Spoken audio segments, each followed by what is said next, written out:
ശ്രീ സജി എങ്ങനെ ഒരു ശിക്ഷാവിധി എഴുതരുത് അല്ലെങ്കിൽ എങ്ങനെ ഒരു വിചാരണ കോടതി പ്രവർത്തിക്കരുത് എന്നതിന്റെ അക്കാഡമിക്കൽ തെളിവാവോ ഇന്നത്തെ വിധി?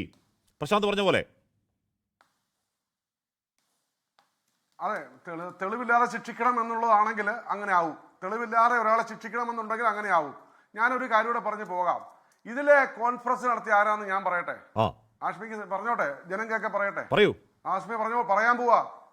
പറയൂ. ഇതിൽ കോൺഫറൻസ് നടത്തിയ ദിലീപ് അല്ല. പൾസർ സുനിക്ക് പല പ്രാവശ്യം ഹൈക്കോടതിയിൽ ജാമ്യത്തിന് വേണ്ടി ലക്ഷങ്ങൾ മുടക്കിയത് ആര്? പൾസർ സുനിക്ക് വേണ്ടി സുപ്രീം കോടതിയിൽ ലക്ഷങ്ങൾ മുടക്കിയത് ആര്? സുപ്രീം കോടതിയിലും ഹൈക്കോടതി ആര്? പോലീസ് തന്നെ അന്വേഷിക്കാത്തെ, പറയാത്തെ? ആ പണം മുടക്കിയത് ആരോ അവരെ ആരാ? ഞാനാണ് അന്വേഷിച്ച് പറഞ്ഞത്. ആഷ്മി, നിങ്ങൾ ഇതുവരെ പൊട്ടിച്ചല്ലോ. വേണ്ടി ഹൈക്കോടതിയിലെ പണം മുടക്കിയത് ആര്? ഒരു ഹൈക്കോടതി കേസ് കളിക്കണമെങ്കിൽ വ്യവഹാരം നടത്തുന്നവർക്ക് അറിയാം. സുപ്രീം കോടതി പോയി ജാമ്യത്തിന് വേണ്ടി. ഈ പണം മുടക്കിയത് ആര്? അവരാണ് സാർ ഈ കോൺഫറൻസ് ചെയ്തത്. പോലീസ് എന്തുകൊണ്ടാണ് പൾസർ സുനിക്ക് വേണ്ടി പണം മുടക്കിയവരെ അന്വേഷിക്കാഞ്ഞത്? ഇതേക്കുറിച്ച് അന്വേഷിക്കേ, സമൂഹം കേൾക്കട്ടെ. നിങ്ങൾ പിന്നെ ചറപറ കുറെ ആരോപണം പറഞ്ഞിട്ട് കാര്യമില്ല. നിങ്ങൾ പറയുന്ന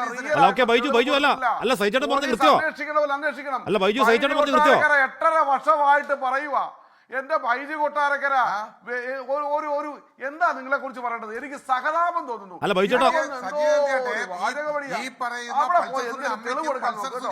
കുറെ കള്ള പരാതി, കുറെ കള്ള മൊഴികളും കോടതിയിൽ എടുക്കത്തില്ല കേട്ടോ. ഇത് നിങ്ങളുടെ പ്രശ്നം എന്താണെന്നറിയോ? ബൈജു കൊട്ടാരക്കര സൈജാണ് പറഞ്ഞത് ശരിയാ. ഈ പറയുന്ന സാധാരണ ഡ്രൈവർക്ക്, ദിവസക്കൂലിക്കാരന് കോടതിയിലേക്ക്, സുപ്രീം കോടതിയിലേക്ക് പോകാൻ സ്വന്തം കാശ് മുടക്കി പണം എവിടുന്ന് അന്വേഷിക്കണം. ലോകത്തെവിടെയായാലും ഏത് സമയത്തും 24 വാർത്തകളും ഓഗ്മെന്റഡ് റിയാലിറ്റി പാക്കേജുകളും എക്സ്പ്ലെയിനറുകളും വിശദമായി കാണാൻ ഞങ്ങളുടെ യൂട്യൂബ് ചാനൽ നിങ്ങൾക്ക് സബ്സ്ക്രൈബ് ചെയ്യാം.